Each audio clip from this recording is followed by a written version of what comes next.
Welcome, everybody, to another episode of WP Town Hall. This is the show that drops you deep into the heart of pivotal debates shaping the WordPress ecosystem.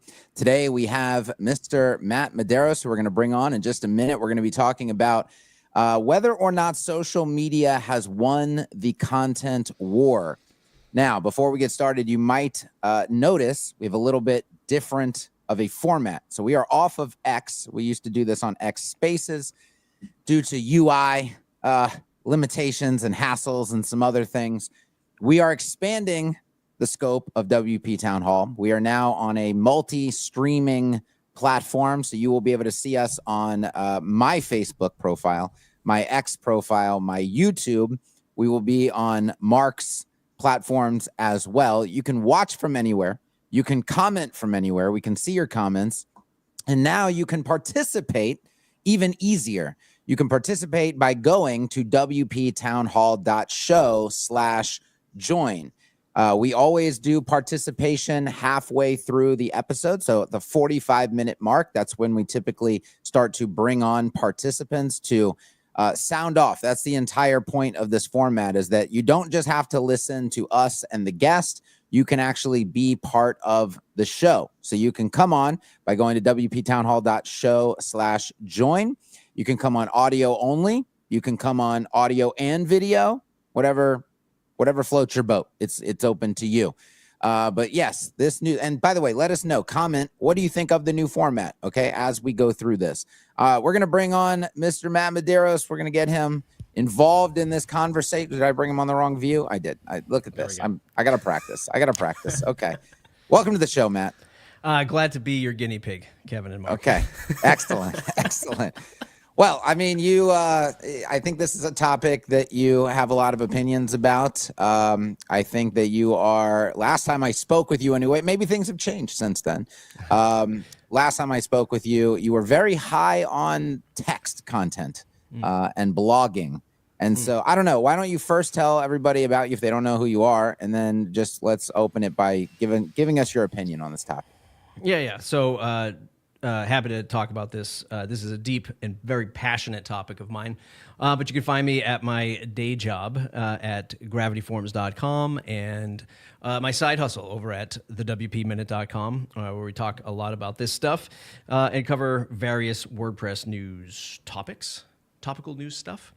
But yeah, I had you on the live stream a couple months ago, sort of debating all kinds of things. I think it was called Forking WordPress was that one. And by the way, I tell you, my thumbnail game is just getting better. It's getting better and better. Thanks for the Jerry Carl today. Right. Appreciate that. I mean, what a phenomenal job. I just have to pat myself on the back.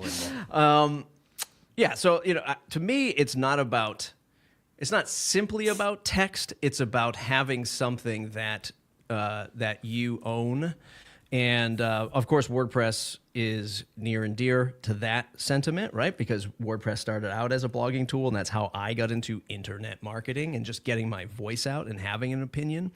That later on sort of matured into podcasting. So I'm very much all about the RSS feed for when it comes to podcasting, and not letting places like YouTube just become the de facto place for where you get your podcasts. I think there's an inherent issue in that. And when you fuse the two of them, like when you compare it up to social media, certainly social media has won the, I would say, like the attention game and the, of course, monetization game and the algorithm and all that stuff. But I think as a human race and as somebody who has been publishing for a while, and it doesn't take somebody long to figure this out, is that we are constantly in the walled garden, not playing by the same rules, right? And things can change on a dime. TikTok banned for a day.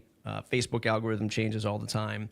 Google organic search, people are trying to sue Google now. It's well, you never own this this walled garden to begin with. And my last point, and then we can open it up to chat more about it, is when we look at the face of in the face of AI, and I don't want to debate the general intelligence stuff because I don't have the brain cells for that conversation, but I think that there is still a place where humans will want human generated content, and AI is still going to. I mean, look how AI learned. It learned off the back of Google, which stole from us to begin with. I think you need to have a place where you put your thoughts, your information, and maybe even have something that says no. I mean, this is like real far-fetched, but like no AI, you can't have this content. Click a button, right? You can't have this 3,000 word essay that I wrote. I don't want it to ever be indexed. I only want humans coming into this space. And I think that that's when you look at something like a WordPress is why I'm so bullish on it. And, again, RSS and audio, because these are two things that are really easy to produce, publish in a very cost-effective manner. I'll leave it at that, and we can talk. Okay. So you've outlined some principles. There's also a practicality side of this discussion. Mm-hmm. You weren't big on video last time we talked, but I'm not sure why you're not big on. I mean, okay, so the practical facts is you do a lot of video. You produce a lot of video. Yeah. Your podcast is video format. Mm-hmm. We are talking right now on video on a social media platform, essentially. And I feel like this conversation would be far more tedious if we were texting each other, right? Yeah. And just recording some sort of transcript and publishing that. And so how do you balance that? Because for me, I feel like video obviously is a medium that just transmits far more entertainment value and education and just the format itself. I think people are trending towards preferring over sitting there reading. Yeah. I mean, video is extremely important, right? I was talking to somebody the other day about how he would replace like a big agency owner. He's like, man, I could literally replace my entire marketing team with AI right now. And, highly regarded this person and he's very intelligent. And I'm just like, I don't see that. Like, I can see some of like the more daunting tasks, certainly. But I think moving forward, it's extremely important for brands to put their face out there, to have some kind of human recognition. And video is definitely, the leader in that space. I think the issue is I don't want people to forget about that ownership. Let me zoom out. I think it's really hard for a YouTube competitor to come along, right? And I think YouTube knows that. I think YouTube loses money, just for the sheer volume of videos that they host. And I think that is the biggest defense. Like Google will just lose infinite amounts of money so that somebody doesn't take over that space. And it's a monopoly. And if there's a world coming where that starts to open up, then the tune changes a bit. But I think the costs of hosting video are extremely high. AI could actually change that for us. But I just don't want people to fall into the trap of, oh, it's only here and it's only on YouTube. Because when you say video, not you specifically, but I think when people say video in general, it's YouTube. Maybe it's TikTok, but it's YouTube mostly. And that walled garden is the stuff that I'm not into. I mean, I'm into it to leverage the search and to get people to hear and watch and follow and communicate. Like, I leverage it, but I would never be like, oh, my whole thing is here and here only. And I think that that's the trap. I don't, just like social media, it's just like all my stuff. Like, I don't need a business website. I'm on Facebook. Incorrect. Right. And like, that's the trap I don't want to fall into, because I've been seeing it in the podcasting space specifically happen. People were just like Spotify was trying to own podcasts, and they were the ones like, oh, we're the best podcast place. Now YouTube's saying it. It's like, hey, wait a minute, what's happening here? Like, podcast, the essence should be free and public to distribute. So long way of getting to, like, I definitely leverage YouTube and video, but I don't ever look at it as like, oh, that's where all my stuff is, and that's the only place I want to be. Okay, so technical question for you. Back in the day, with old podcasts that I was doing, I would run the RSS feed. I would publish the posts on my WordPress site and run the RSS feed from my WordPress site. With WP Town Hall, we don't do that. We use a podcast hosting service that generates the RSS feed. Where do you fall? Do you feel like people should be using WordPress for publishing podcasts? No, I mean, from a real tech, I mean, I used to work at a company that you could do that with our plugin and our software. I mean, it's cool if you want to, but just know that like your RSS feed will always be, not always, there's technical ways to like redirect it. It's just a lot of headache. If you're like a super purist, okay, fine. Then use your WordPress site. Podcast hosting companies, the ones that are really good.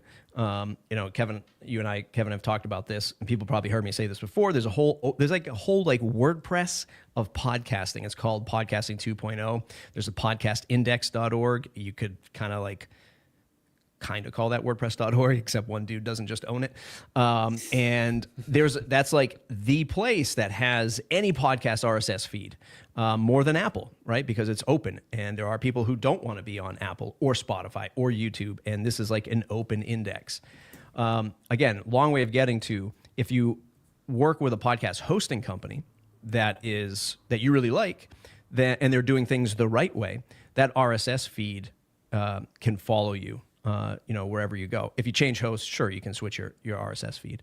But I think the good hosts that are doing things really good with industry standards, especially with Podcast 2.0 stuff, kind of like WordPress, you could say, oh, I'm done with Bluehost. I'm going to move over to Kinsta. And you can, switch, from one web host to another.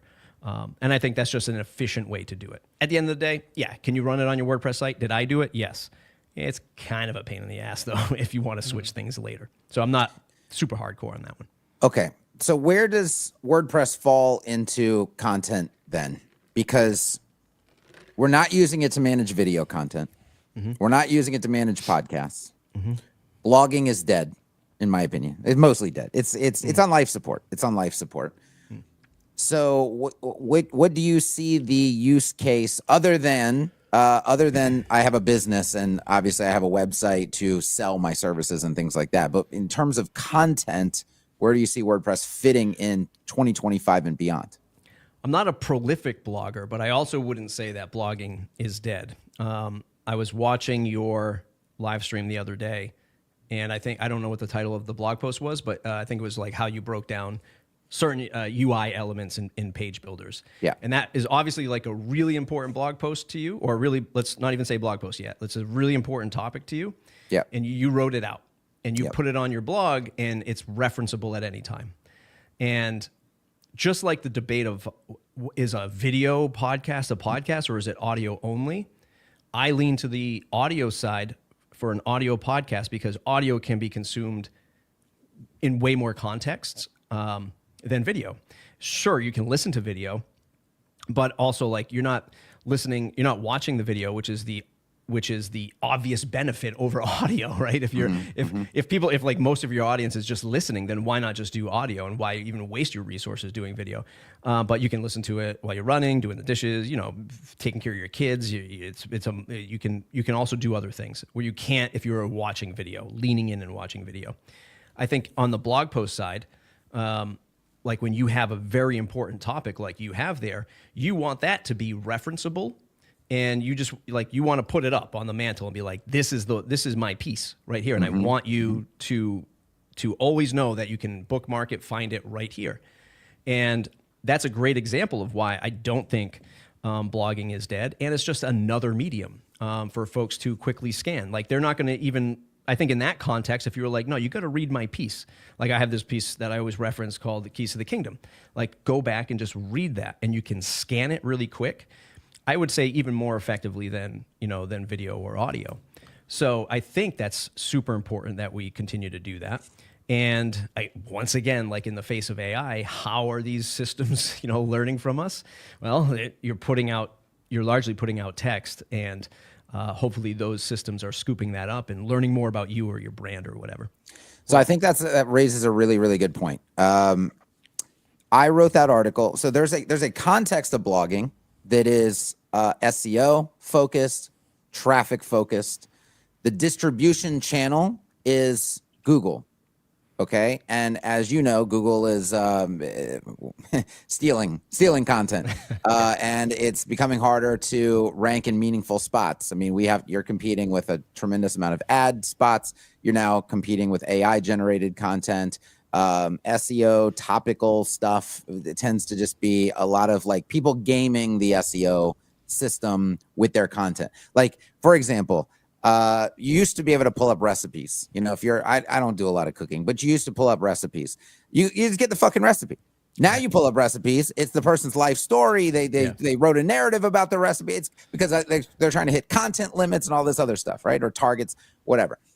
So that side to me of blogging is far less valuable these days.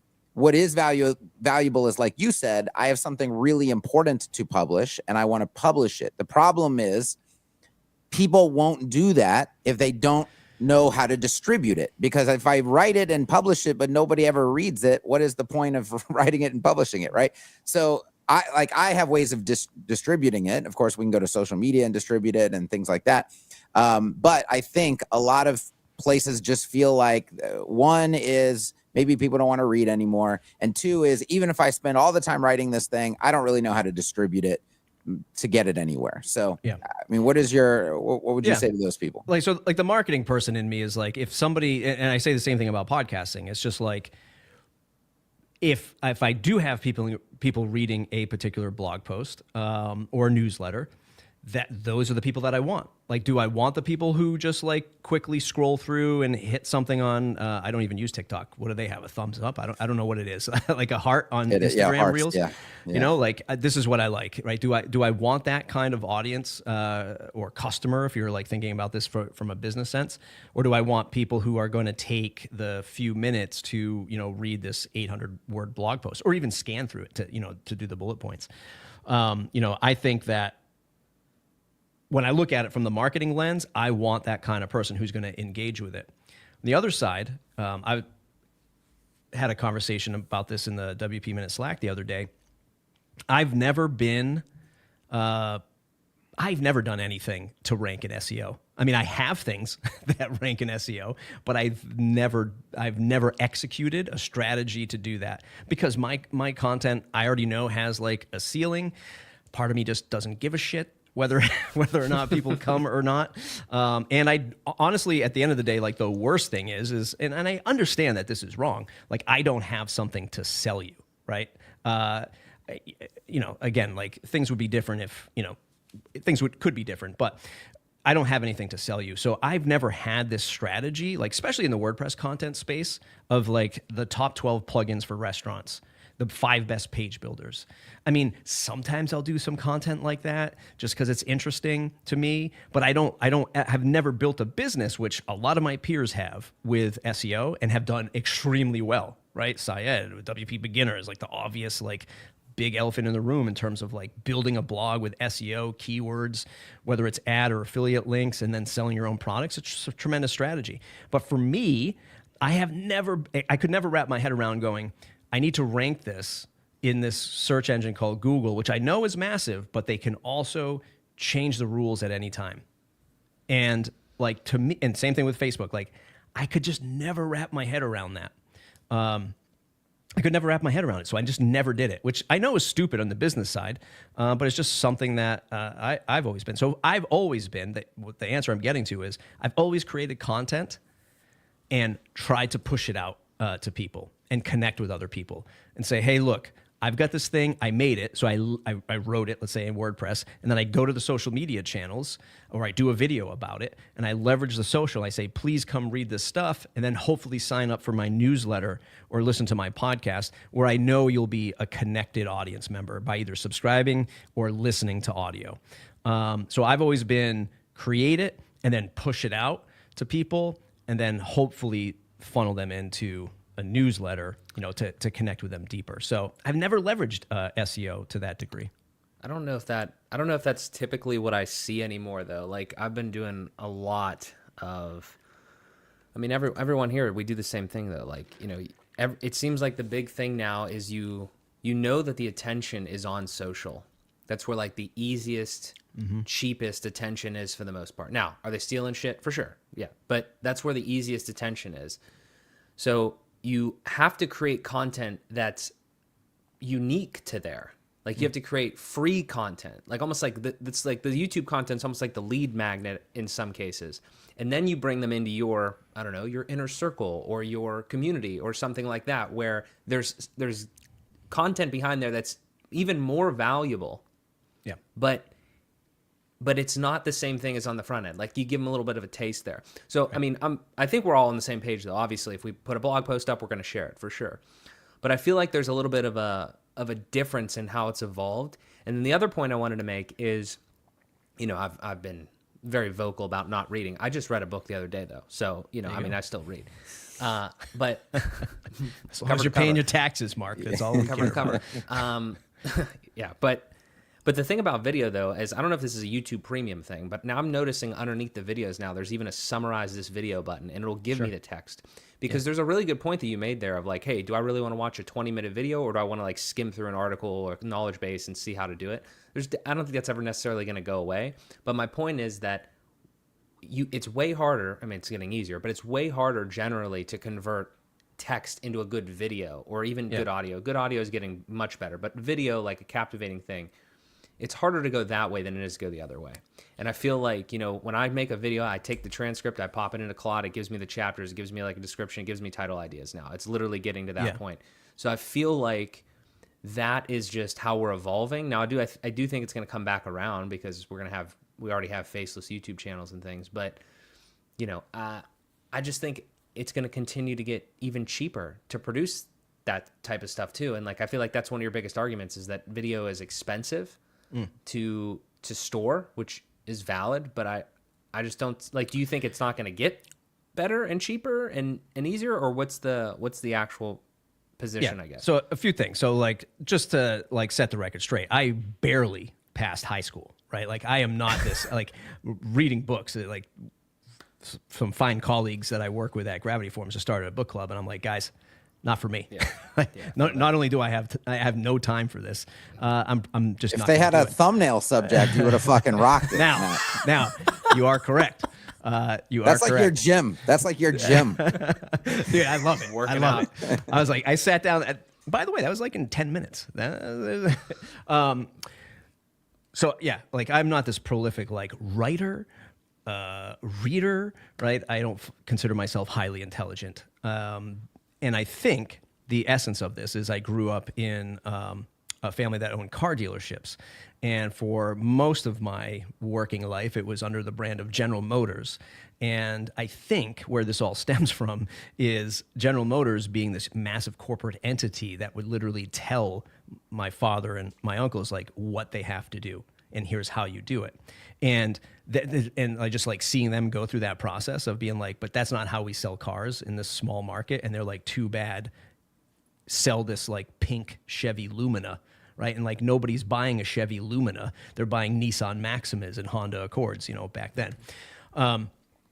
And when you see things like this, the point I'm getting at is like when you see things like this where YouTube's like, oh, summarize this video, or YouTube's introducing shorts, 60 seconds and under, or TikTok, 15 seconds, whatever. I'm like, well, that's being put on us. We don't have to, you know, want this. I get it if you're trying to like game the social media algorithm or the SEO stuff, but that's these platforms saying, look what we're going to do now. We're going to make people fly through more content faster and not even care about the 10 minutes that you put into this video, which was like 3 hours of recording behind the scenes. And that's, to me, that's bullshit. Like, I don't want to accept that world. I don't want to accept, you know, I'm still going to make the video, but I'm not going to like do the TikToks and the shorts and all this stuff, because I just want my content to last. It's just how I want to publish my content. And the pricing thing, it's okay. So like the price of hosting video is actually fairly cheap. It's the reach and the search volume of Google that is like literally impossible. You know, like what's the closest one is, Rumble, right? And it's still not like these things have to be like household names, right? It's just like that's the nature of this business. And like people are, why is YouTube air quotes winning for podcasts? Because now they're counting any second, literally any second played of something that you've put in a playlist. I don't even know if the traffic is legit, coming to YouTube. Like how can we even how do we even know? And I think we're just heading into a world. I was on the Published Press podcast. We were talking about this for like traditional publishers. And you see this in the podcast space. Podcast space is going, oh my God, we're losing all kinds of money. It's only like celebrities coming in and making money. Well, should you have been making money all this time? Like maybe the bubble just burst and like this is what you have, like 100 people listening to your podcast. That's it, man. Like figure out what you can do with that. Like it doesn't always have to be this race to the top because in fact, the market probably doesn't demand it. And I know that more than anybody in this WordPress space. Like there's only so few people who actually care about this stuff. So, I just look at it. And again, this is just my own view and totally against how all these other lifeless people put YouTube videos out. And they're just like top 10 DNS providers or top 12 that's the domain. SEO And it's just like, I don't article version of video. Yeah. Bro. And listen, more power to you. Like you want to, like you're a creator. Great. Like you've achieved being able to do a checklist of things, right? Which is like find a topic, make a thumbnail, buy a Sony A7 IV, get a 60-watt Apogee light, stick it onto the left side right here, make a nice scene, check, okay, all right, and now push this content out over and over again. How many freaking videos I've seen with people that have like 500,000 subscribers in generic tech space, like apologizing. Oh, it's been a while. I'm so sorry. It's been a while since I've uploaded a video. Fucking, this is what we're living in. Yeah. Never make one of those videos, by the way. Yeah. Like if you're coming back, just fucking come back. Just come back. Yeah. Just come back. But this is the culture, right? This is the culture. And I'm against that. So I will leverage the social medias. Like if Blue Sky comes out, I'm on it. Why? I don't know. Right? Just because it's another one, right? And I'm just there. And like freaking every month I wake up and I'm like, I got to do more on LinkedIn. And then I'm just like, why? Like, why am I thinking about all? So I'll leverage it as much as I possibly can, find the areas I really feel comfortable in. And for me, it's, the blog, the podcast, and YouTube. Like I am comfortable in those areas. So I do think, it's like, so I've been trying to just like the golden era that I feel that I used to succeed really, like just, it was too easy almost. I'm thinking back like 2012 ish. It was just my sites and then people I was advising. I mean, we were absolutely crushing it with Google, just organic search with blog style content, not the cheap style content, the actual like content depth, content quality game, because Google would rank the shit out of it. You would get a lot of organic traffic that was going directly back to the platform you owned, which was your website, which was built on WordPress. And then if you were smart, you were filtering the highest percentage of that traffic possible into an email list that you also owned for the most part. Like obviously an email provider can shut you down, but you have the list. The list is yours. You can move it to anywhere you want to move it to.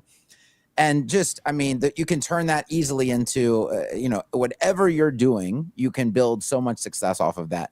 And it felt like, because it was the reality, that your website was that centrally owned, most important piece of that puzzle, and everything centered around it. And you would leverage social media, but it was clear that it wasn't primarily social media doing the thing. And we had this thing called Google, which promised to give you the best results out of the topic that you were searching for.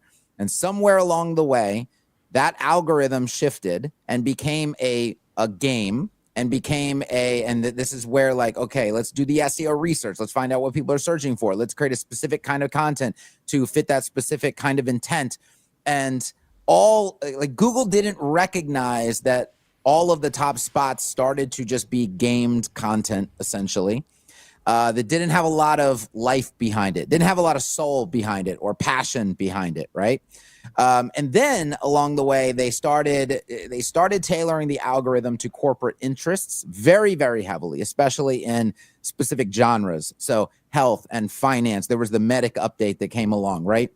And so suddenly you were searching for things, and you could only get, like, if you were in the health space, for example, Healthline, WebMD, like these were the only results you could get. You go to search for something of a political nature, you only get CNN, MSNBC, and these players, right? You only start to get the major corporate interest. And then all of the actual voices are now on page 3, 4, 5, 6, 7, 8, 9 that nobody rarely ever goes to. And we started to shift into an era, I feel, where websites are now, it feels like the secondary thing, not the primary thing. Because of that, because Google specifically, because people can't find the smaller players, because content's not winning anymore. It's content, it's reputation, content, and then a bunch of political bullshit like, you know, are you in the corporate sphere kind of thing. That to me is what, and made everybody run to these other platforms. Like now, in order to get people to my site, I have to go to YouTube. I have to have a podcast. I have to do these other things and these social media areas, and then maybe even platforms that are more discussion focused, right? Yeah. That's where we were pushed to. And I would like to get back to an era, like I love the era where I own my website. That is the central hub of everything that I do, and people can actually find it in a fair search environment, but we don't have that anymore.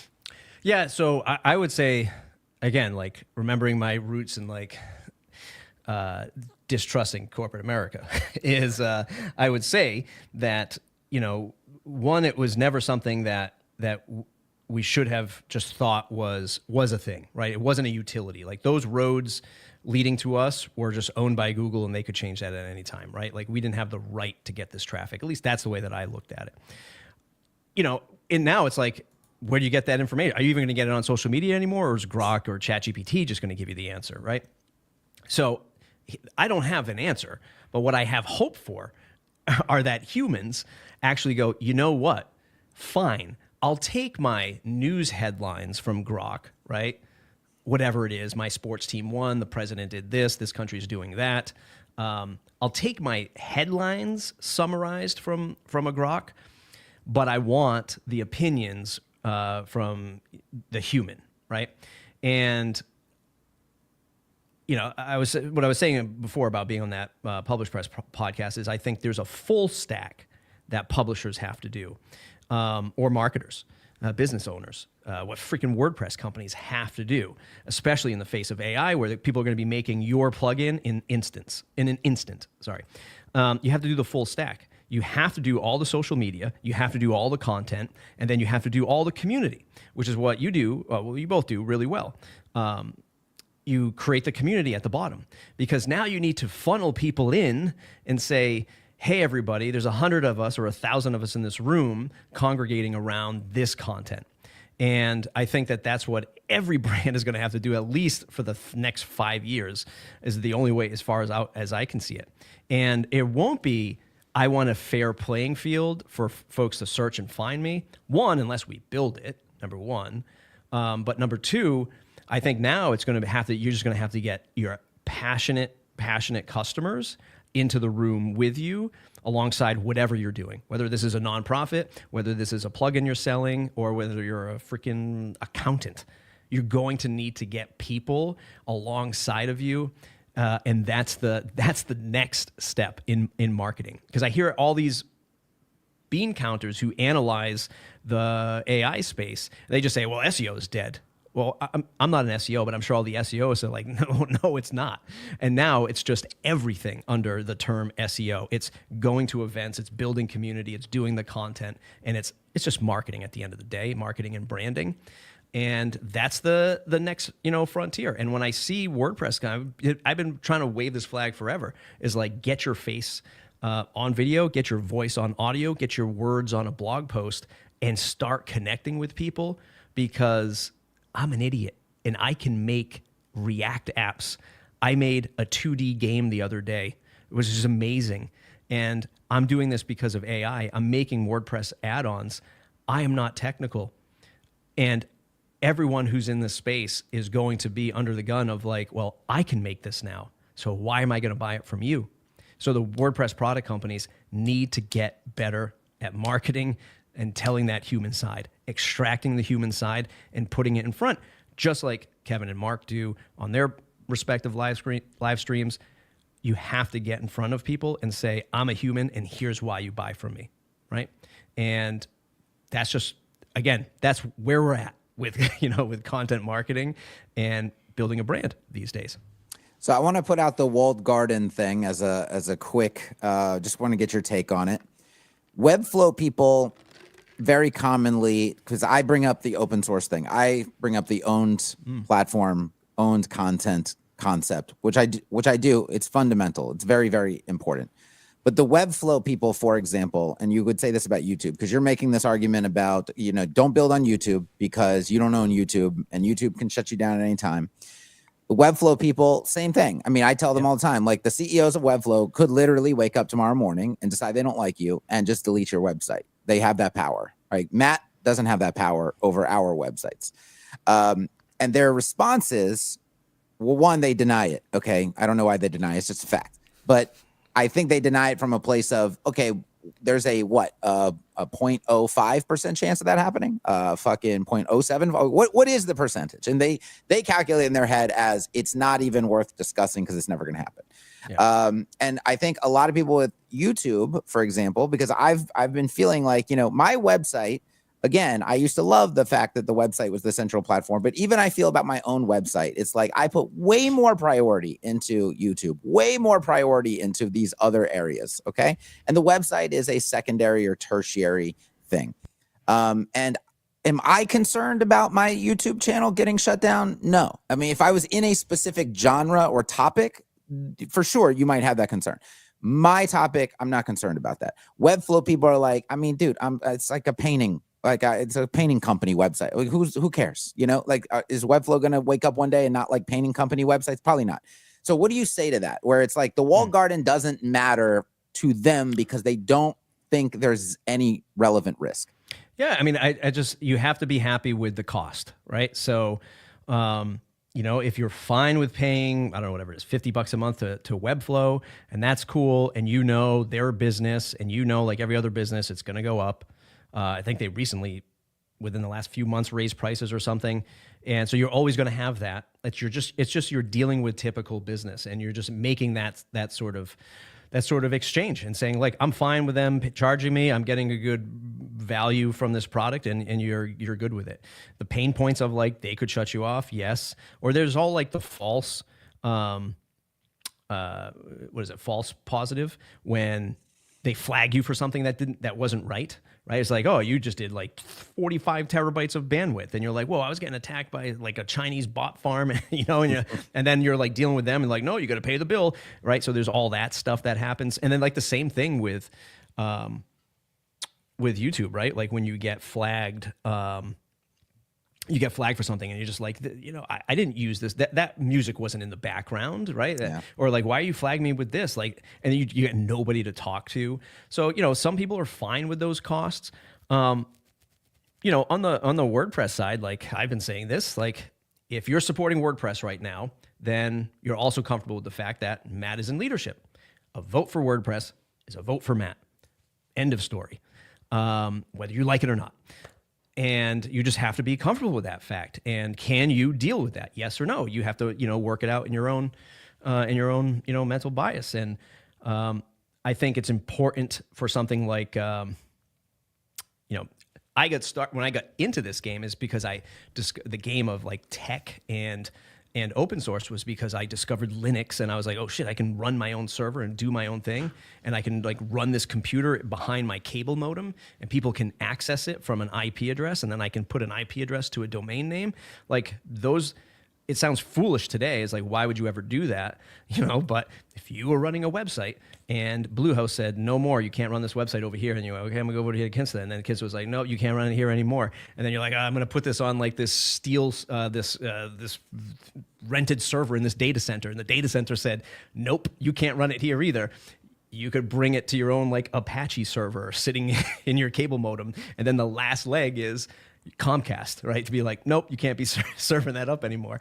And, that's that portability of open source. At the end of the day, somebody owns the connection. This is why, I talked to you about a low frequency bandwidth Wi-Fi that should be spread across America. But, we won't get into that in this show. Yeah, what did we get into last time? Wasn't there some threat of war or something last time we talked? I told you, like, this is why, like, these technologies have to exist. It all comes out of the end of the world with Matt. Yeah. I'm on the banks of there's Massachusetts. an over-under. Yeah, there's an over-under on the minute mark. But by the time we get to war conspiracies, global New Englanders. conspiracies. Yeah, it's the portability. Yeah, it's the New England. It's New England in me. It's the portability of this technology and that's the attraction to it, right? Like people always say, like, if they get shut off, they can move. Well, guess what? These are all hardwired connections to somewhere in the world, and someone can shut you off, regardless. So, but on the open source side, like that portability, again, this is why I still vote for WordPress, like over a Webflow in those cases. Yeah, I've been, and by the way, we're gonna go to viewer participation in about 2 minutes. We've got Bobby in the room. We've got Newman or Naaman in the room. They're gonna be coming on. If you want to join, go to wptownhall.show/join. It's up on the ticker right now on the screen.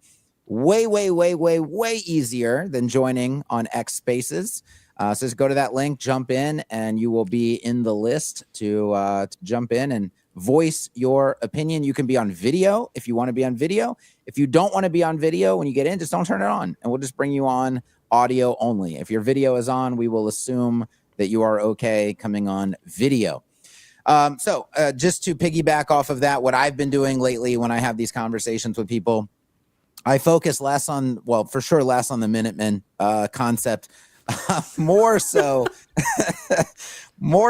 on just costs, like you said, bandwidth costs. Because I do hear, we see Webflow people all the time, like, dude, I'm successful, and now I have this giant bill, right? They scaled and didn't realize the cost of scaling on that platform. Or it's like, man, what is with the limitation? I think they call them collections or something, which is like custom post types. It's like you're limited on the amount of custom post types you can have, or the amount of posts in a custom post type, or the amount of custom fields, or the type of fields.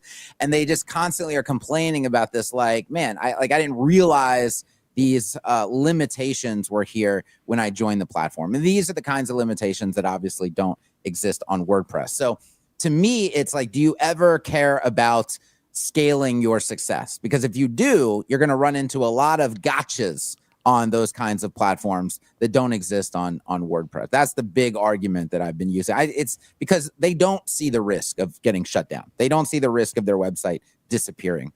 And you can use examples of that happening, but it's just it's not going to happen to me kind of concept. So I've just gone away from that completely, and I'm over to all of the costs and the limitations as they scale and grow. Yeah. Well, was the direct question if I'm scared if I switch over those platforms?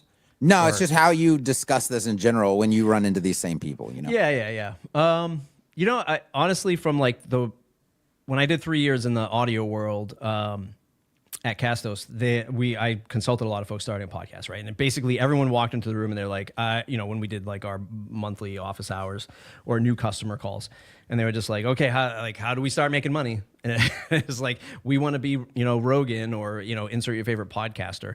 And it's just like, it's such a backwards, way of looking at it. I hope, again, a vote for, humanity is that people want to get into this space because they do love the content that they're putting out. I know there's plenty of people who just want to do it for the clicks. And I've been seeped into this AI content lately, and there are people, you're just every video that's coming out is a clickbait. how I made $10 million in a weekend with this stuff, right? I watched this one the other day, and this guy was like, yeah, man, he's like, I've been growing my email list.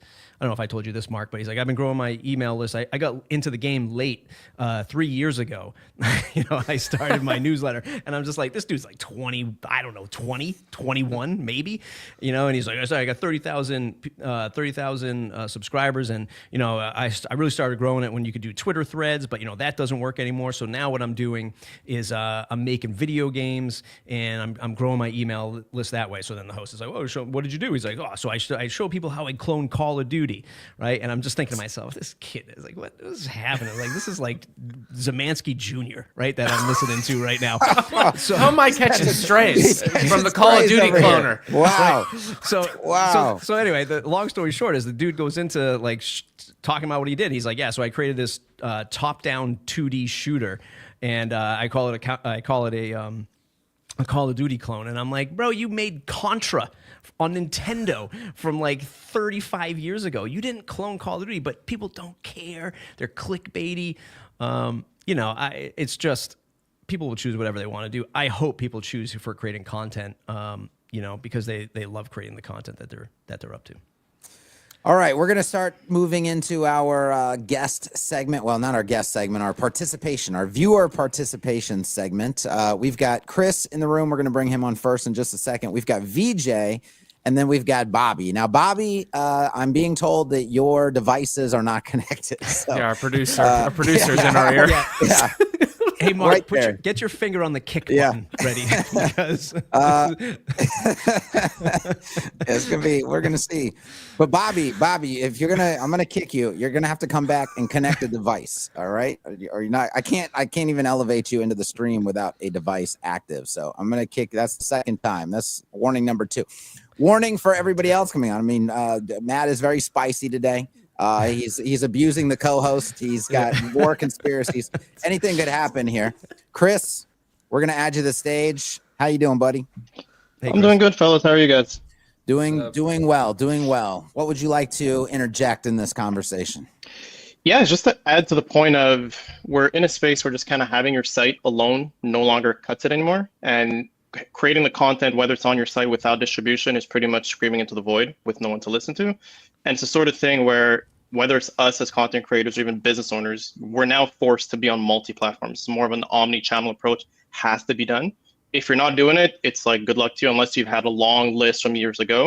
And that's where I look at for anybody new starting, it's you now have to learn these skills of video editing, creating videos, photos, doing thumbnails. Like there's no longer, I'm not good at it, let me have someone else or have the new kid do it. As a business owner, as an entrepreneur, you need these skills because without it, no one's going to find your content.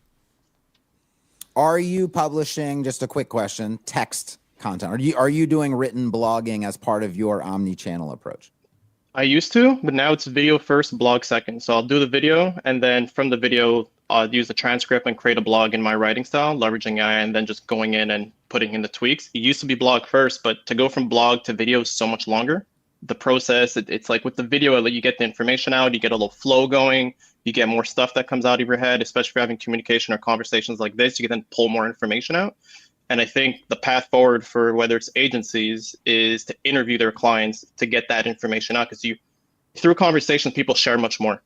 And it's almost like either do a podcast to tell them it's a podcast just to get the interview out of them, or just ask them for a straight up interview.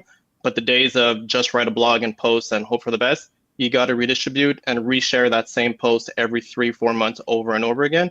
Because those new people coming into your space or world, whether it's X or YouTube, never read that old post from years ago that is getting tons of hits and may convert them over.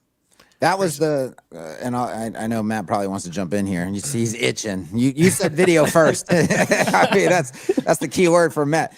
I was just gonna ask, because a lot of people think about AI written content as like, let's let AI either expand what I'm already writing, or just write it all for me. Okay, and then there's the video side where people just think about auto transcription type stuff, and then maybe publishing a transcript.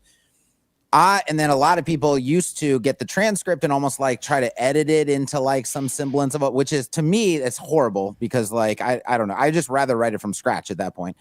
But is there a good AI that you know of or that you currently use where you're taking a video transcript and it can actually produce a decent article out of that?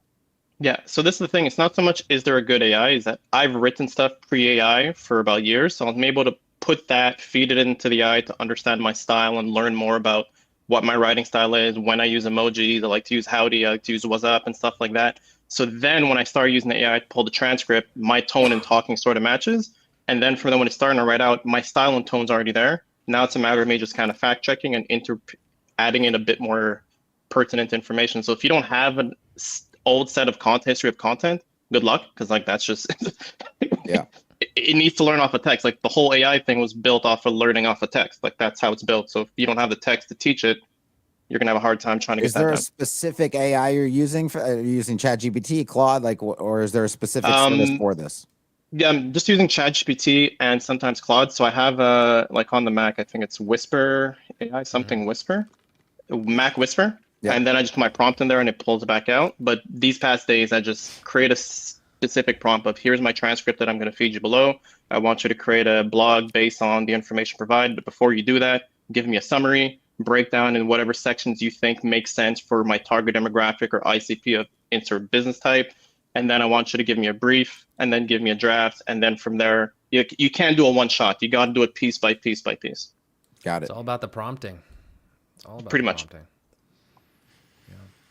Yeah, Have at it, I do the same thing with. So the last few blog posts that I wrote were pulled from just an audio transcript. So I'm getting older. I can't run as long as I used to. So I've been doing these things called walks, where I walk, right, for exercise. And as I walk, I record a transcript, and then when I get back to the house, I run that through various prompts and start to put together a blog post, and I go through and I edit it. But I think Chris is right. Like for that same point of having this, silo library data set, whatever you want to call it, writing this stuff out. His strategy happens to be video first. That's fine. But if it's if you are writing blogs, you're able to repurpose this stuff, at a later date, right? People can search for it. You can feed it into AI. Other AI systems can learn. So, I don't think either strategy is wrong. It's just slightly different. I think that's the key word you said there, right? Is repurpose. All of this is just to repurpose our content over and over again. That's the whole point of it. Yeah. Do you go transcript first, Matt? Are you doing a teleprompter type deal?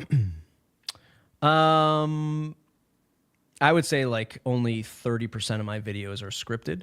30% of my videos are scripted, where I would actually like write something out. For Gravity Forms, I do more script because I don't want them to fire me. So, but on my own personal stuff, it's usually just like off the cuff. But the trend is like with the WP Minute, Eric Karkovac runs it for me now, like the 5-minute podcast. But it's the same. It's the essence of write the blog post, read the podcast, and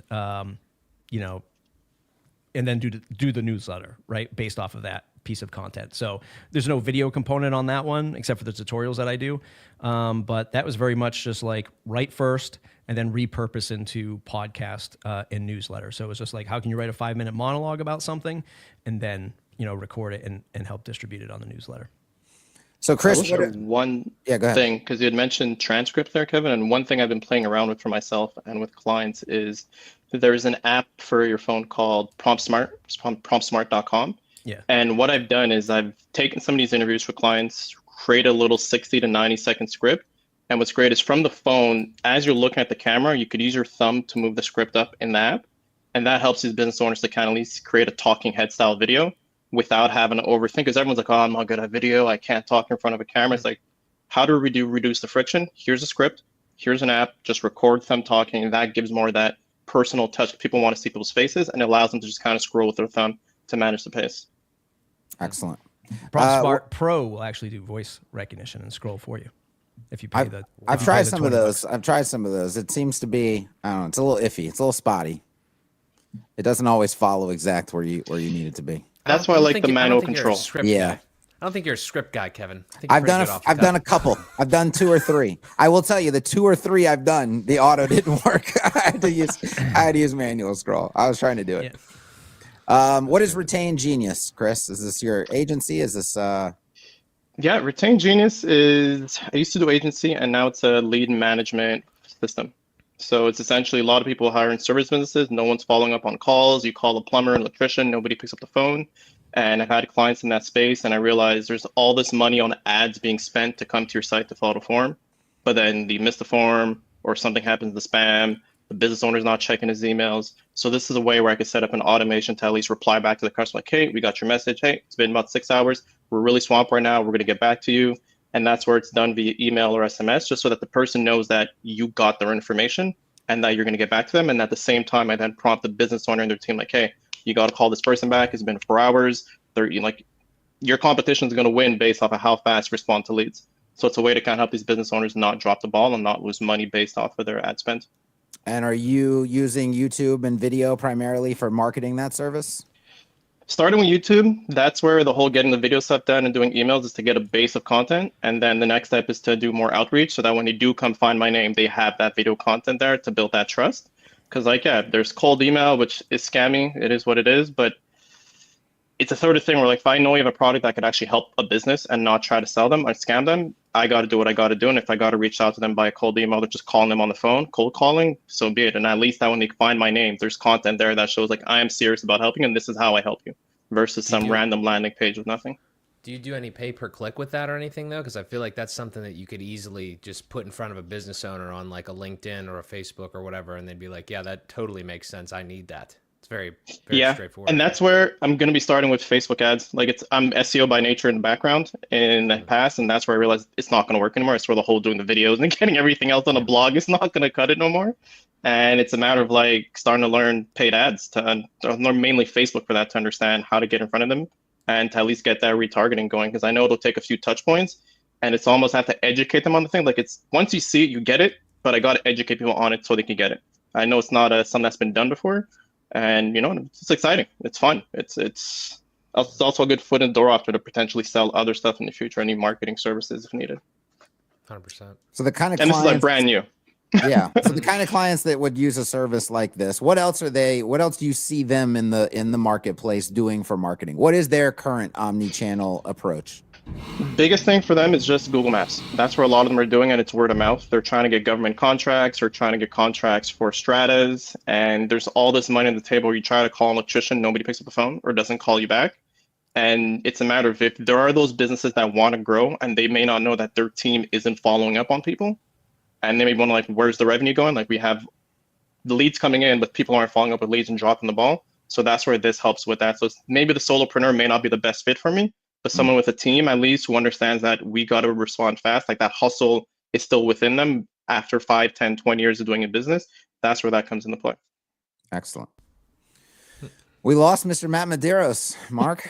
I think he had some audio issues. Well, okay, he's coming back. back. There he is. There we There go. he is. I'm back. I don't know what happened. He's back. The mic's too expensive. Maybe that's Yeah. Yeah. Where did you get that off of? Temu? Okay. Well, anything else you want to add to this discussion, Chris, before we move on? That's all, fellas. Thank you very much. Okay. It's been a blast. Love what you guys are doing and keep it up. Well, I you, appreciate man. coming on and participating today. Thanks, Chris. Sorry, buddy. Thank you. See you, brother. All right. So if you noticed one thing about that, new format allows you to come on. You're going to get your little name tag in the bottom on the video. You're going to get, if you come on video, by the way, if you come on audio, it's not going to happen. But if you are willing to come on with video, you get your little name tag, and you potentially get to put your URL or your company name if you have an agency or whatnot. And we might involve that a little bit in the discussion. Matt, are there any angles on this that we have not discussed yet? No, I mean, I think, from like the content perspective, again, this is my way of doing it. I know it's anti sort of like typical SEO strategy, but it's just about me putting out the content that I love to cover, and then hopefully others will join in, on the fun. Mark, I had a question for you. Follow-up question. Oh boy. For you. I mean, you're in the game right now of like omni-channel. Like it's like, where is the attention coming from right now? What is the next move? How are you structuring all of your things to capture the attention that you do get? I mean, what are you thinking about right now in terms of this topic? What's your game plan lately? How much time you got, dog? I mean, we got 30 minutes. We have exactly 28 minutes of you. All right, bet. Honestly, I'll be completely candid with you because I've been completely candid with both of you guys very recently, right? I think that every one of these topics is almost like directly correlated with obviously all web designers, specifically like WordPress users, because that's our main demographics that we talk to. And I'm gonna be honest with you, you guys are a little older than I am, right? And you've seen the cycles, you've seen things happen. So I'm kind of like a little blind in that. I haven't felt that. I've just tried to like live that through you guys and so many other people. But honestly, I sit here right now and I think, you know what? I've spent my time building websites and I feel like I know a good bit about it. I'm not an expert, like 100% expert in every single domain of it. But I feel like I'm every day I'm getting to be a better marketer, a better like web designer, a better business person, whatever. And truthfully, where I'm at, if we're talking to like freelancers and agency owners, what I'm thinking about is how can I be a little bit more future proof and how can I like try to see where this stuff is going to go rather than be extremely reactive. And genuinely, I know this is a little tangential, but it's all related to like actually getting attention in business. I don't want to be specifically talking about just like the basics of web design anymore. I feel like we're kind of past that. I feel like there is a lot of value there, but I feel like there's more layers. Like we're just talking to Chris, like he was given really good examples of like how he was actually taking business cases and making them better and getting like a little creative with the way that he was doing it and stuff like that. So to kind of bring that back to the attention thing, that's what I'm thinking about specifically is, am I going to continue to talk about just specifically like WordPress stuff as an example? Personally, I don't necessarily think that that's in my best interest, nor do I think that's in the best interest of my audience because it's not something I want to do specifically as a business owner. I think what Matt has done recently has been very interesting, diving into the AI realm, and not in like a shitty way. It's like literally like exploring and seeing. It's not like clickbaity. It's like, here, like these are the things that we can do right now. The last point on this is the caveat. We're all talking about this shit like it's not going to change extremely in 1 year. Like this is the bad part. I know things have moved fast before, but now it's really moving fast and we have no idea what's going to happen in 5 years. So I think now more than ever, you have to almost like take your audience on a journey with you and really like learn beside them because we have no idea where we're going to be in 5 years. But the one thing you can guarantee is if you start to actually talk and have an audience, then at least at that point, you will have some people that know you, like you, trust you, when the robots, fully take over or something like that. So, or if we're on the shores of, Massachusetts with our ham radios. So at least we'll have a community at that point. But that's literally where I'm at with all of this, candidly. Guys, we have an emergency. We have a you never know who's going to stop by WP Town Hall. I'm going to elevate a man to the stage right here. And look who it is. Look who it is. He just wants to show off his podcast setup. That's all. he heard we were given. Cool this is not my podcast setup. No, it's not. This is just my office. Yeah. His B is better than Mark's A though. So Yeah. We got to get the co-host. We got to get some of that OmniSend money over to Mark here. I wasn't going to say it, but yeah. Well, what would you like to add to the discussion? Well, I think the title is an interesting one. I don't think you really touched the title as much as you could have, because it's a content war is what is being claimed here. And I'm wondering if it is actually a war or if it is actually the natural progression of how things are meant to go. Because if you look at the growth of any organism, it's from expanding, contraction, right? So if we started out from a contracted my blog is the only, version of what I put out there, then at some point we were destined to end up where we are now, which is splintered all over the place. I think I saw Jeff tweet something, post something on X. There you go. Can't say tweet anymore. Yeah. Post something on X saying, I hate that I have to have my discussions over 3-4 different channels now. But it's what it is. I think we're slowly seeing that with protocols like ActivityPub and all that we have an opportunity to sort of contract again. But the content war thing triggered me. Like, how much of it is an actual war? How much of it is actually just how things go? And, as we learn through this, plow through this, and certainly for those of us who've been doing this I'm going to age myself really bad here, but more than 15 years, then, you know, there's a lot of different things we've seen over the years, and how much of it is just, you know, it's what it is. And the next phase will be the phase that certainly I will enjoy more. And I imagine the Jeffs of this world as well. Yeah, I mean, I said that earlier. I think it's when it comes to like, hey, do you like? I want people in my audience to read a blog post, open up a newsletter, listen to a podcast, and you know, whatever. Call me like content romantic. Like I want, that's the kind of person that I want to be, you know, consuming my stuff.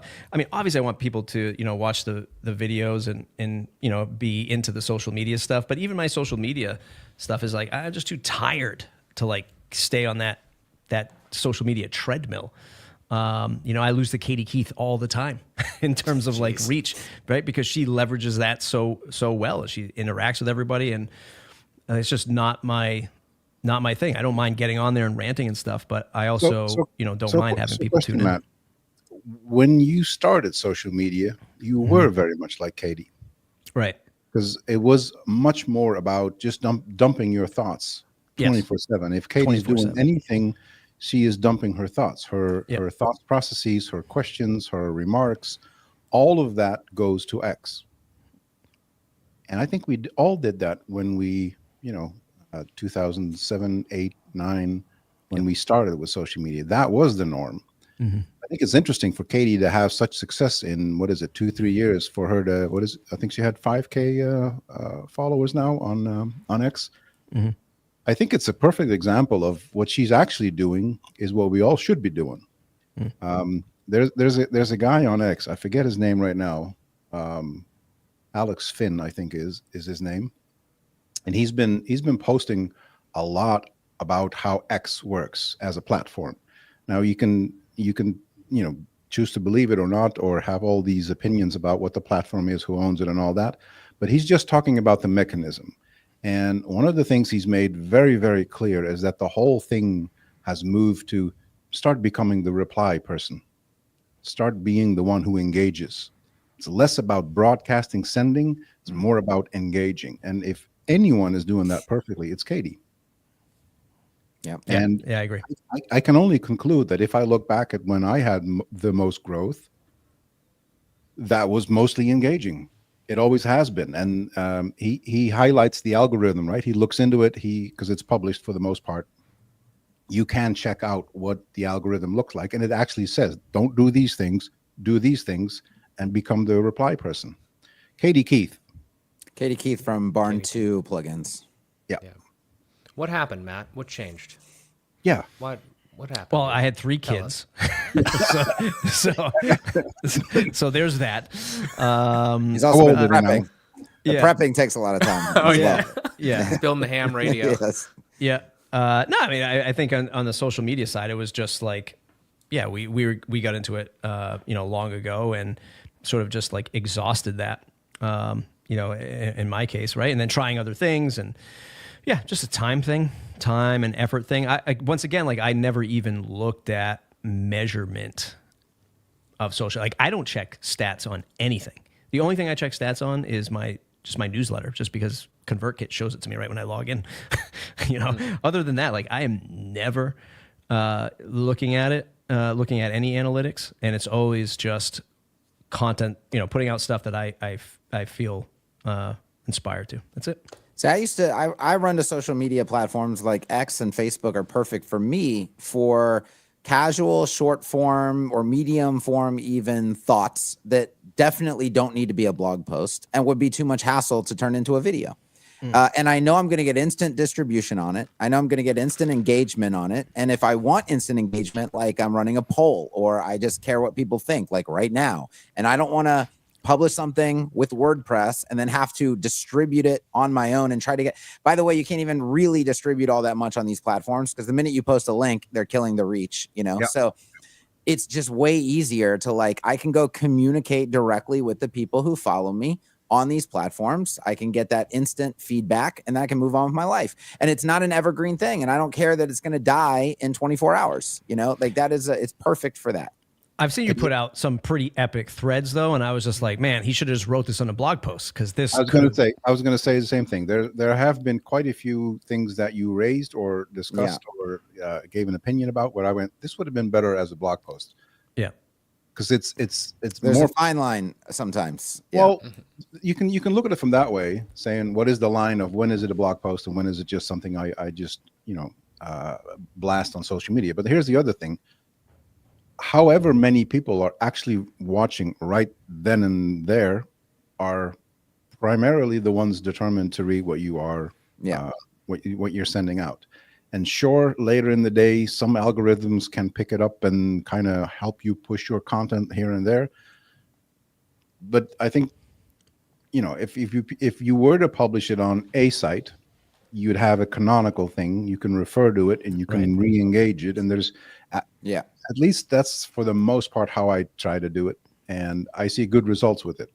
However, so the downside to that, let's say if I publish it as a blog post, then it becomes very difficult to share. Like you try to share it on Facebook, they shut you down. Sure. You try to share it on X, they shut you down. I could email it to my existing list, but that's not audience growth. That's just feeding the existing audience. Whereas if I do it as a thread on X, or I do it as a public post on Facebook that then gets shared, I don't care about Facebook all that much because it's like friends is not really followers, that kind of thing. But like X is a perfect example.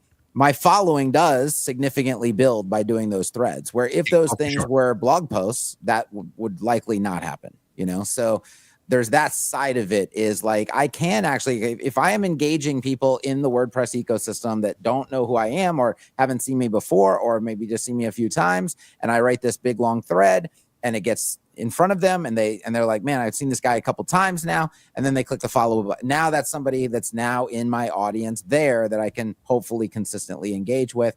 If these things were blog posts, that would be very difficult to produce that. Yeah. Interesting thought here from Rob. He says that he's read a lot of your threads and then finds out that you had blog posts that they weren't aware of. And I mean, you have insights too, which I think are a really cool concept that I might adopt. But have you ever thought about doing both? If I stop doing insights, because you run in the same problem. The insights are never going to get ranked. They're not going to produce any organic traffic, and then I can't share them on any third-party platforms because of the link algorithm issue. So it's just best I just move those insights to native posts on the platforms. But if you share it in the first comment, it's not that much of a deal because it's the main one that doesn't. Correct, but it still limits a lot of people don't even click to look at it, or they don't even know how it works. Like they're not on that same page, Yeah. Yeah, sure. It's not that, and I would say that it's not that you can't share them. It's just that you're looking to optimize. But if you, let's just say like the hot topic with Kevin in the WordPress space, welcome to Kevin's therapy session, is like, say it's Gutenberg related stuff. Yeah. Like if you had many threads, like many literal threads of individual ideas of Gutenberg, those are all then lost from what Remkus was talking about before was, somebody's on make.wordpress.org and they want to reference you in a comment. Yeah. Like they're not finding that X thread, but if they're like, oh, I know Kevin blogs about this stuff, goes to your site, searches for Gutenberg sucks in the search bar, finds that blog post and then puts it into, it's actually a link in the nav. They don't even have to search. I'm going to check that right now. It better be there. Yeah. Then those like really important thoughts are at least, that's why I like it, because it's archived. You want to reference that frame of thought that I had? There it is right there. So I think maybe what you're describing should happen is we may be free to do all of these threads, and then I create a blog post that is essentially an overarching, like, here's my opinion on this topic. And you can even embed the posts and things like that. That might be the best of both worlds. Right. Yeah. Yeah. I'm a strong believer of having a canonical version of anything that's worth typing out over more than, let's say, 2 or 3 paragraphs. Because if it's more than that, you are articulating something that will resonate with somebody else or not resonate, but it may inspire somebody else. And, I'm one of those old fashioned people who still subscribe to people's blogs by RSS, right? I see stuff they're publishing that they're not even sharing and whatnot. Just think of how much you would enrich in the ecosphere if you did. Yeah, that's a good point. It's a good point. We've got 2 questions that I guess I will put up on the screen, and anybody can take these. The first one is a short one. It's a quick one. It's from Melanie, and she says, "How do I make?" Well, the question she gets from, I guess, her clients and such. How do I make my video go viral? I guess this is just general topical advice. Overnight success. Yeah. Yeah. Hard one, right? I mean, like if somebody's creating content on at least a 1 a week cadence, like there are videos where, takes you 12 hours to put out and then nobody watches it. And then the video that took you 20 minutes, you just recorded end to end without anything. All of a sudden it blows up. It's so hard. Like it's no rhyme or reason. I mean, again, I'm not the kind, I'm sure there are YouTubers out there who are like, this is what you need in the thumbnail. This is what you need in the title, right? I really thought you were going to go to something about the thumbnail. I was thumbnail it's part of the recipe. Yeah. That's it, right? Yeah, there are things you can do. Yeah. There are things you can do, but I don't know how to do it. Short answer is I have no idea. If I see a thumbnail go where people go like, Yeah. I'm out. Yeah. I don't even click it. Unsubscribe. What if there was a white knight and a black knight, and one had a battle axe, the other one had an Excalibur? I think I've seen that thumbnail before, actually. It sounds like a really bad movie, actually. So Melanie, what I tell people who ask me that, or I tell customers who ask that, because yes, it's more people that are not in the know that don't really do this stuff for a living. I tell them to make a video a week for the next 52 weeks, or a video a day, or however many they're willing to do. You're probably going to get some semblance of a winning video in there somewhere every so often. But there's no method to there's no recipe that you can just apply and boom, it takes off. It's just part of the process of consistent publishing, good quality publishing. I think there's things that you could increase your likelihood of that happening. Like, I mean, I'm trying to dive deeper into it now, especially, and actually see what, like, we'll call them successful YouTubers actually do. But it is, as Matt was saying earlier, it's a lot of the same shit. It's like kind of clickbaity stuff that your packaging of your video is really important, like the thumbnail and the title, to get people to click. There's some formulaic things you could do to increase your chances of getting people to click through. But then your content has to actually be good too, because that's how you build the actual consistency, as you guys know, because you do it well. It's like you have to deliver once they're in there. But the viral nature of it, they can't see what's really in the video, so to speak. They can't understand the quality unless they've seen videos of yours before, or the packaging is really good. It's a really weird spot for people that I feel like just default to putting out good content but don't care about the packaging, because they're probably leaving some views on the table, but at the same time, it's like that might not be your goal, is to necessarily go viral. So, but other than that, I would totally agree with what you guys are saying. The consistency is important. There's a marketing book. I don't know how popular it is. I assume it's popular. It's called Zag.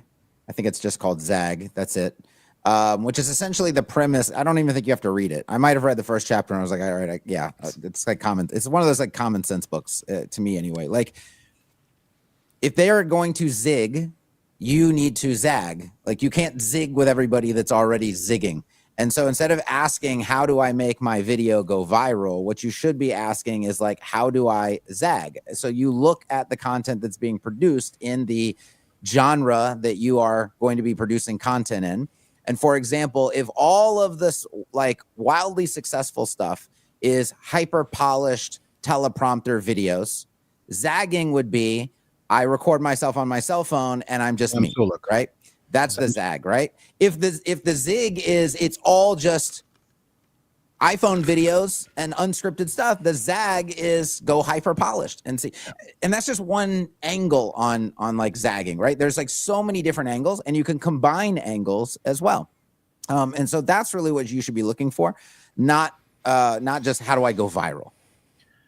I'd like to add two things, because one subscribes to the zig and zag thing. Everything happening in the fitness industry was very polished, very clean, super professional and all that. And then along came Sam Sulek, who just raw recorded everything he did, talking through whatever he did, what he thought, all that unscripted, just blabbering into the microphone basically. But he's got a following that just, it's ridiculous now. That is one way to look at the zig and zag, but there's another discussion as well, because how much. So first of all, is your content, let's call it YouTube as the platform you're going for. There's two ways to publish. One is for search and one is for attention. So you can build a very, very sustainable business entirely just search videos, and vice versa. You can do high quality, easy to process type of video content. That doesn't necessarily mean you need to get viral to have a very, very sustainable business built on top of that. Because what is the goal of what you're showing? Well, it's a funnel, right? So it's nothing more than that. So I have a few clients who are very active on YouTube, and one of them has said to me, I don't care to get viral, because if I'm viral, that means jack shit on conversion, and I'm looking for conversion. So every now and then he has something relatively viral, and you would say, you must be really happy with that one. And he goes like, but I hardly had any clicks. So what does it really matter to me? What I'm trying to say is that there's different strategies to whatever goal or the idea behind, like, I need to be viral. You probably don't.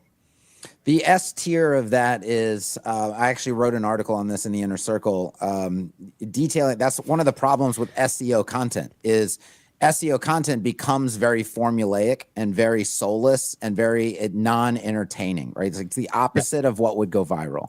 Yeah. And then people are like, well, okay, so if I want to get attention without, worrying about search, then I have to go to the other extreme, which is I make the content very entertaining or very controversial or very whatever. And then that's going to get the shareability side of things.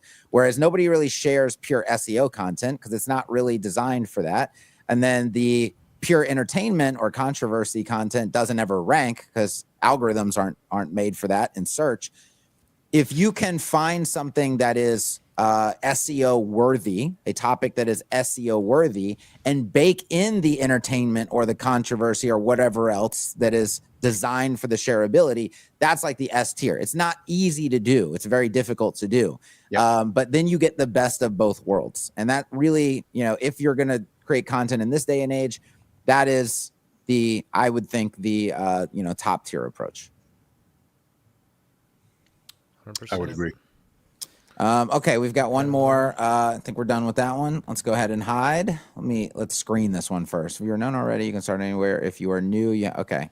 Let's tackle this from SK. I think it depends on the stage of entrepreneur you are. If you are known already, you can start anywhere. If you are new, you have to do well where people are. Thoughts?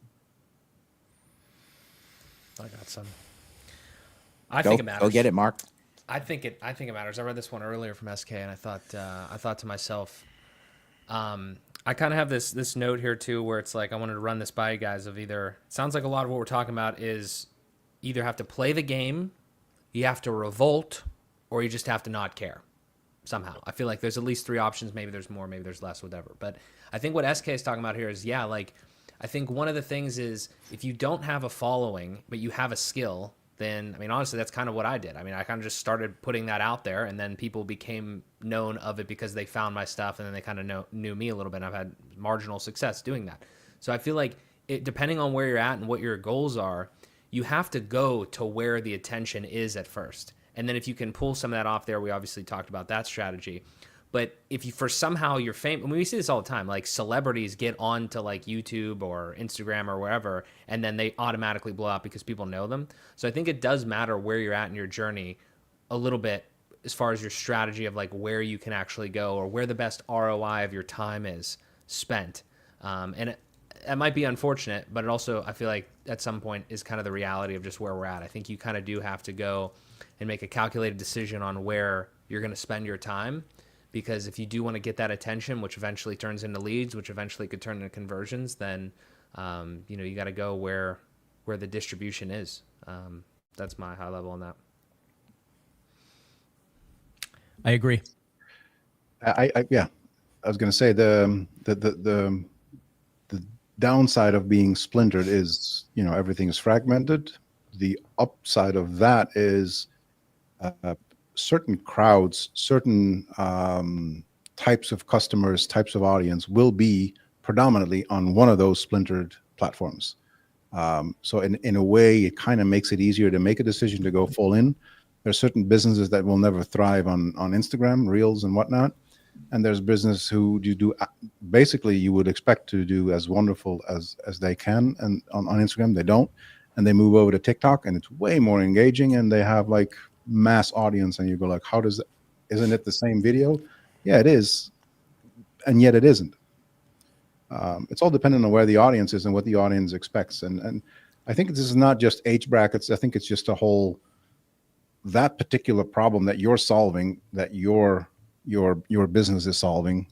There's an audience for it, and it just lives somewhere for whatever reason. There's audiences that are in Discord and never see outside worlds. Just harder to reach, sure, but they're there. It's very difficult to find one place or maybe just two places where you're going to have success. Hell, even on YouTube, you can be very successful in Reels and just never hit off with the main videos, and vice versa. It just happens. So we've got 5 minutes left. I'm gonna put this question out here for everybody, and I think this speaks to maybe what SK is saying as well. And I'm really curious to hear Matt's take on this. If you are new to the game, from scratch, nobody knows who you are, got an idea, do you start with a website or do you start with social media? Well, I would, if you know what you're doing, you start with a website first, but you spend just enough time, to put you build out your portfolio site, for lack of a better phrase. You build your home base there. You get your email newsletter sign up there. And then if you don't know anything, then my first social media site is YouTube. And that's where I invest most of my time.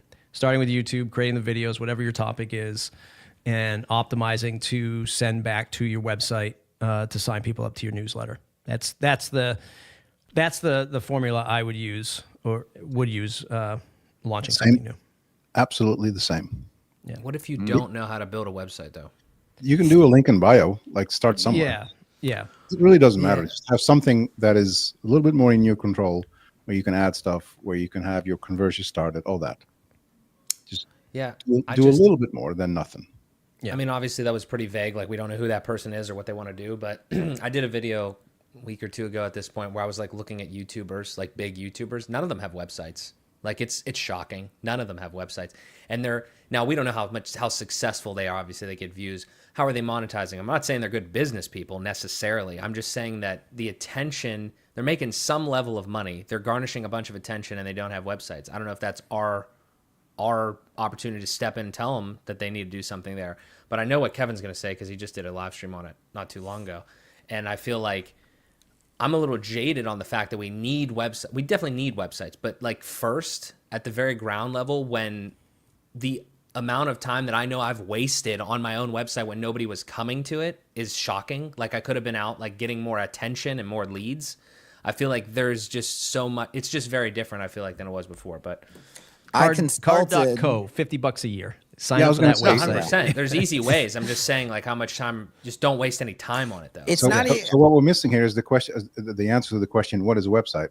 Right. That's exactly what I was about to bring up. Because I like card.co or whatever. Like I don't think it's so. I actually consulted somebody on this very, very recently. It's like a Pilates instructor, like a studio owner who wanted to start moving into the online space.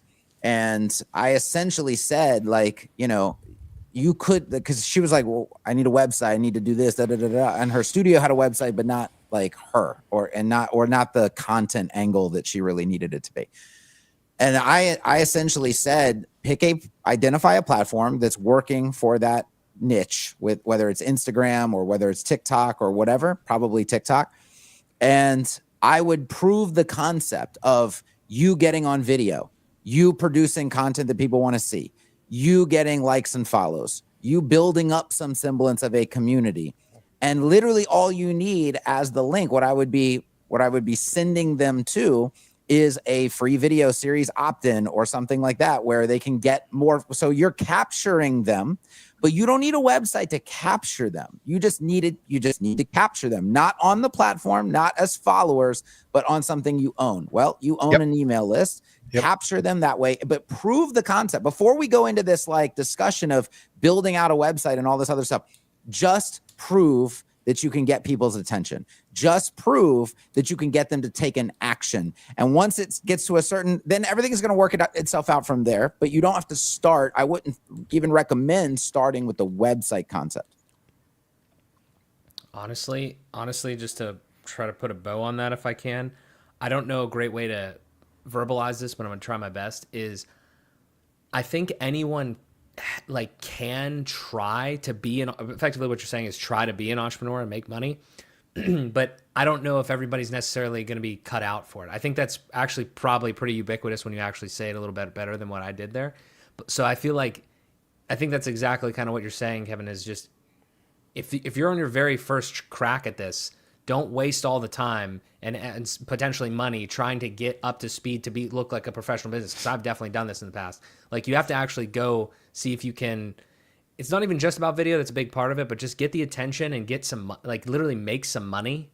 Yeah. Because I think the ultimate thing is a website is not a prerequisite for making money. Like, Correct. I think that's actually the core of it.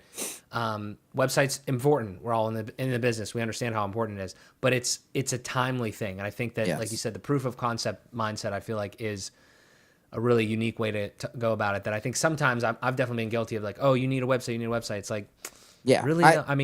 I made the point the other day on the live stream that if I don't need a website to sell software, because I made the point that I didn't need a website for Etch. Okay. To do the launch, to do everything that we did, I didn't need a cart. I didn't need anything. I could have sent them to a Stripe page. So I didn't need a website. If I don't need a website, a digital thing, to sell another digital thing, like the like quintessential digital thing, then nobody needs a website, right? Nobody needs a website. Now, with that said, the people who you were talking about, the YouTubers, because I saw your video or part of video where you were pulling up different channels. They had 500,000 followers and 250,000 and 1 million plus, and they don't have a website. Those people are morons. They're absolute morons. to have that level of attention and audience, and you're just risking YouTube not deleting it, and you have not captured them. I don't agree with that. You haven't captured them in any other form or fashion. You're not, like, the amount of money that they're leaving on the table, just having no semblance of capture convert is ridiculous. That's absurd. We can do a whole episode on just this. Just that. One thing I want to add about Kevin's remark, though, I think what you skipped over, Kevin, is the fact that you didn't need a website because people already trusted you.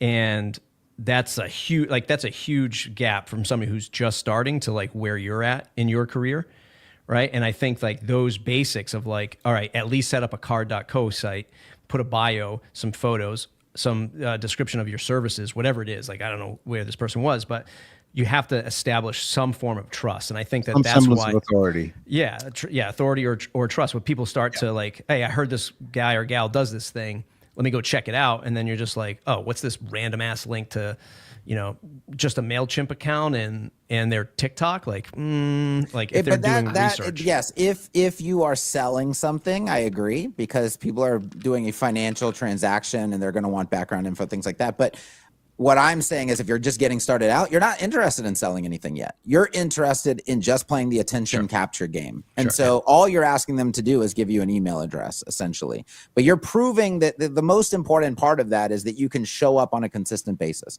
And not just show up on a consistent basis, but you can show up in some sort of entertaining or helpful or whatever way to get people to say, I do want to follow this person. And I don't want to just follow them on this platform. I want to hear from them over. I will actually give them a piece of my information, right? So that they can contact me further. That is something that you, in my opinion, should just prove the concept of before you worry too much about a website. And by the way, if you're a nobody, but you have a super polished website, it can actually go against you. Like, this idea of, it's almost a shtick you could put, like, this idea of, like, I don't know I don't know what I'm doing. I'm just putting out the best content I possibly can. And, like, that super organic feel that people, it almost lowers their defense, right? When they see hyper polished things, they're like, well, hold on, who is this person? Where did this come from? That kind of thing.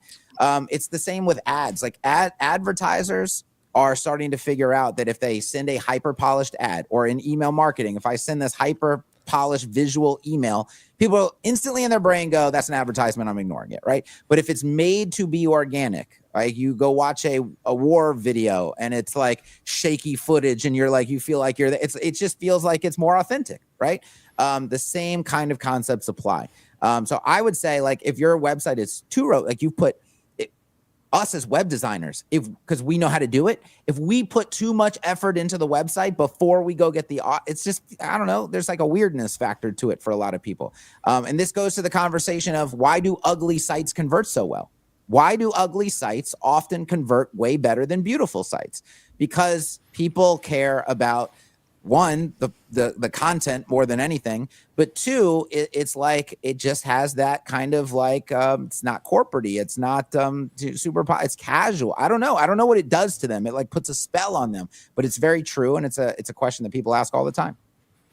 It's like when Mark designed his first website, and it's like a picture of like a data center. It's like Pittsburgh's Lower East #1 IT integrator, and then Mark shows up with like a toolbox, and they're like, "This guy's like 16 years old, came in a Honda Civic. Like, what the? Why am I hiring this guy?" Mark has got so many strays in this. This is ridiculous. He's riddled. I have to know. Was it a Honda Civic? Oh yeah, I got 2 Honda Civics. Oh, there you go. I got a 2010 and a 24. So Yeah. Oh, okay. yeah, big Honda guy in this house.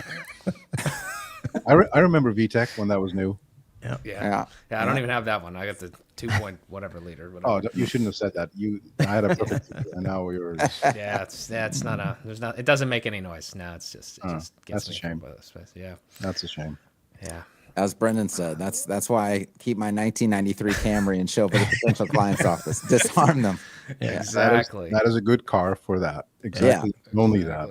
There are some niches, obviously, like a real estate agent probably doesn't want to show up in the 1993 Camry, right? You want the Mercedes, the BMW, that kind of thing. It's expectations being aligned with what the audience in that industry is expecting. I know for a fact that a contract was not assigned to me because of the car I pulled up in. So, Well, I mean, you pulled up into BMW country with a Mercedes, so they said, "Please leave." Please leave. It was a G-Wagon, and I parked it like 200 meters past. Yeah. I kind of figured that, but they figured it out as well. So yeah. Please leave. All right, guys. We had a great conversation, but I could hear in how they were wording it. Like, oh, okay. This guy's driving a Mercedes. This Get him out guy. of here. Yeah. That's funny. All right, I think we got to put this one in the books. We're at our time limit, and Matt joins. Look at this. The other that's a different Matt. Can we pull that Oh, up, is this please? you? Oh, Yeah, this pull is that you. up. Pull that up. What are we doing here? What are we doing? What is this? Look at that. I mean, what a fantastic. Listen, if you're looking for a new producer, What Kevin, did you put in? if you're what looking for a prompt? new producer, Is that Matt Damon in the middle? It does look like Matt Damon. he says to everyone, Is that the guy that started the Revolutionary War there on the left? Who's that? "Man, look at that guy." I mean, God. I'm not even sure what's going on the right. He's over on the there. I don't banks know. of the What did you Potomac prompt right for that hairstyle? Like, it can I gave zoom me? in? Oh, yeah, I Jesus. can do that right there. Look at that. Look at Kevin. Kevin, if you wanted to Stern. double as a you do have me general, looking look good, at this Matt. guy. Look at this guy. What the hell is that? Somebody What did you would do have to been. my Nice face? throw. I'm reminded of the Persian War or something. What are you using Yeah. for these? What are you using for these, Matt? What are you making these? That was We need a that's a tutorial. multi-step process. So that is Jesus.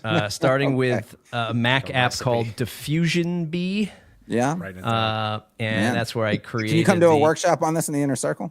I'm doing a workshop here, actually, in my co-working space next week. Oh. Diffusion B, and then bring this into face replacement AI, like any face replacement AI website to replace the faces, and bring it into Canva. Do the old font, Can bring up the brightness, lower the contrast, Damn, dude. pump it out on social media. That Well, is, please don't do that ever again. you're scarring people. All right, guys, we're putting this one in the books. Thank you for being here, everybody. Thank you for Thank you, watching. Reem. We got Appreciate this you. is a record number, I think, on our streams. So this has been fantastic, and we'll be here again in You're 2 welcome. weeks. Yeah, look at that. Look at that. All right, guys. All right, guys, thank you. Peace. See you.